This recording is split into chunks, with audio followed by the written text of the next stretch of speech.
Hi folks, I'm going to just do a quick video today to walk through this paper in progress.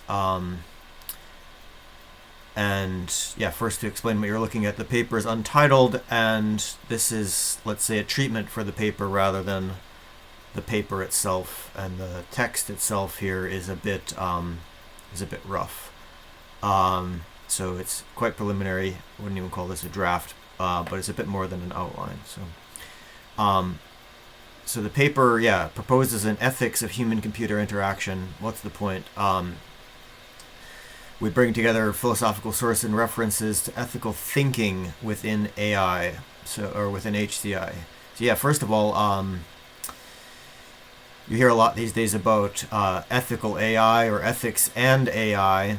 In fact, I'm working at a AI Ethics Institute, but this article is proposing that we need to think much more broadly about ethics and computers together, and in fact that somehow there's a natural fit between these two topics. So first I'm going to just show you the outline of the paper, and then I think the next step here will be to look a little bit at some of the components of the paper. So in terms of outline, the main sections are looking at what are ethics, so how are notions of ethics used and applied to contemporary information systems, and again, AI ethics is one of those things. And since we've got to start someplace, I guess we just start with this word ethics and go to what does that mean etymologically and think about it. There's a definition of ethics, recent definition as a non-determined set of concepts, principles, and meta rules that guide us in determining what behavior helps or harms sentient creatures. So that's a okay working definition, but I think more could be said about it. In fact, quite a bit more could be said about it looking at ethology, patterns of behavior. So I think that the key concepts here are related to habit and habitat, and these are developed in some philosophical literature. But just briefly to go carrying on in the philosophy background. The other thing to say here is that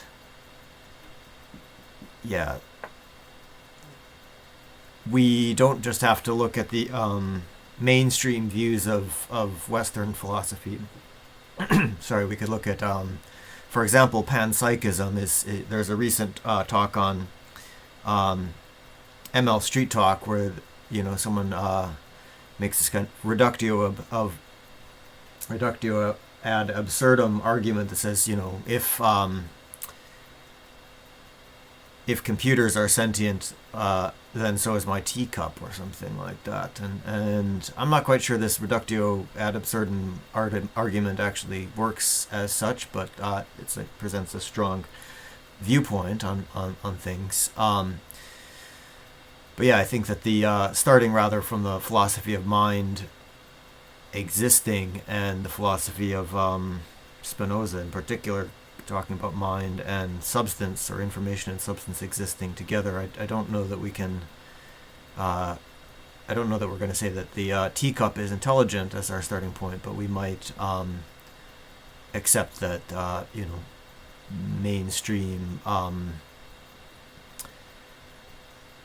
views of what is ethics can be opened up more widely, and that's it's not necessarily a bad thing to allow, for example, animism in as a perspective if we wanted to allow our perspectives on ethics to not just be completely dominated by one tradition. So these are just a few brief paragraphs here, but also it points out the structure of the paper is basically meant to be looking in philosophy literature, including perhaps broadly away from the mainline corpus, and then looking for responses in the computing literature. So the embodied mind, I think, is one of these things, and that's why this opens up a whole other section, part 2 of embodied cognition, social intelligence, and collective intelligence. how do the systems we engage with react back on our ways of thinking. So this is a topic of you could think about social computing, I suppose, as another phenomenon that we have systems which are not just electronic computers, but we can also solve problems socially or through embodied, not just embodied cognition, but say embodied computation. And how do these other kinds of systems of working with logic and symbols react back on our thinking? So here, we kind of trace through how did that come to be historically. How do we get to that point from thinking about things in a more philosophical sense and moving towards cognitive science, which I guess ultimately informs computational neuroscience, for example. The responses in the computing literature are fairly strong. There's more to say here for sure. And then looking back over these two sections, all of these things have been evolving. So our relationship with technology has been evolving. The technology itself has been evolving. Some of the technologies embody a kind of evolutionary, in evolutionary computing, so they involve evolution. The notions of ethics that would apply perhaps are also evolving. For example, we might apply computational systems to do ethical reasoning or enact the ethical reasoning, or indeed develop their own ethics. So here's some comments about evolution, I think drawing particularly on perspectives of cultural evolution, and inside of computing, and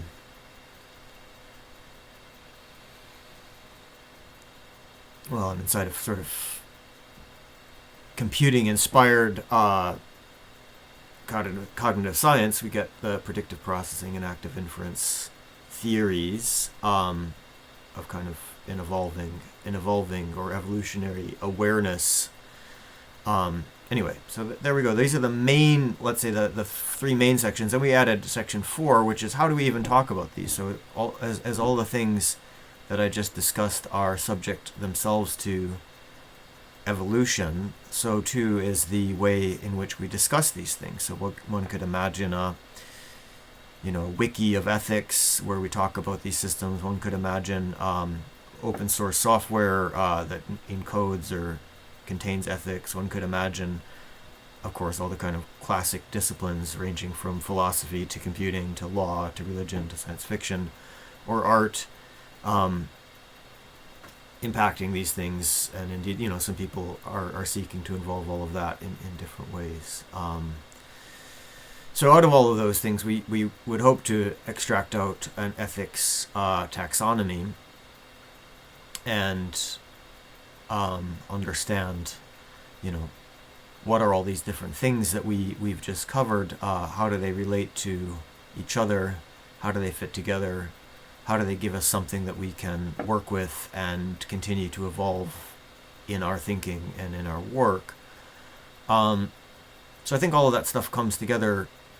I think one of our objectives is to build something not as a dictum, but something that itself is going to be somewhat robust to the future. So not imagining that we will have all of the ethics worked out at any given point in time, but that we might have a ethical discourse that uses probably computer technology to develop. Anyway, so this is where we get up to discussion. Have we learned anything that's relevant for practice? So here's a quote from Floridi, who's probably one of the leading thinkers in this. With distributed agency comes distributed responsibility. Existing ethical frameworks address individual human responsibility with the goal of allocating punishment or reward based on the actions and intentions of an individual. They were not developed to deal with distributed responsibility. So I think that's a very key point. One of the ways we got started in this paper is thinking about what are humans and computers creating together. And I think that this point of view of the interface between humans and computers is where that creativity takes place. So yeah, we would hope to provide some new insights on top of that. Again, specifically by referring it, I guess, to this interactive part, this interactive phase of existence. So yeah, there's loads of stuff in the kind of quasi-popular press about creativity, technology, virtues, machines, AI, all that stuff is out there. So what do we add? So it says here, if nothing else, this paper should be seen as an alternative to ethical AI as it is currently practiced, either as governance of real-world systems or even, as I said, imagining the future of that, and focusing on interaction. We mean to develop a route to ongoing improvement to HCI ethics overall as a somehow eternal golden braid as a motivating metaphor. So yeah, that's a speed through. I'm sure this thing could be presented in a better way, but let's just go back, having walked through it once, and look at the key points. So yeah, the key points are, why are we thinking about this now? It's because clearly we're in a sort of historically unprecedented time in which the technologies and tools for thinking about ethics and to behave in an ethical way are somehow up in the air. So yeah, the questions we were looking at is, how are notions of ethics used and applied in contemporary information systems? How do the systems engage with, or say react back on our ways of thinking? How do computational systems apply or enact the ethics that we apply, or indeed develop ethics of their own? And this should include, by the way, not just again, abstract or machine computational systems, but entire systems, including the humans and users who engage with those.